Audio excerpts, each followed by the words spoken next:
Azzaquum maali?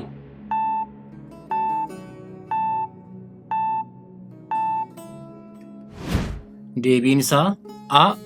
Nyaata warra jahannam. Sidratal muntahaa jechuun maali?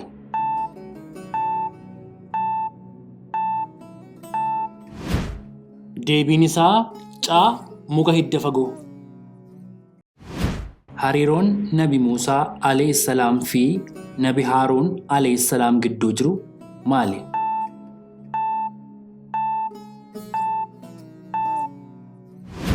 Deebiin isaa B. Obboleewwan. Suuraan lama kamiif kamtu eegumsa ija hamaa yookaan falfala namarraa deebisu?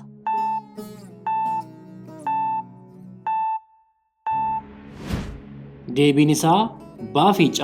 Suuratul Falaqiif Suuratul Ikhlaas.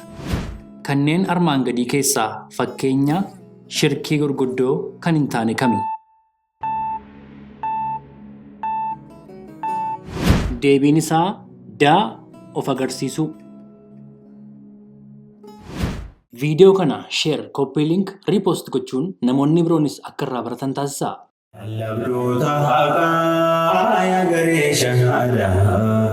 Lallabdoota haqaa yaa garee shahaadaa. Namni dhugaan galtee yoomuu siin barbaada.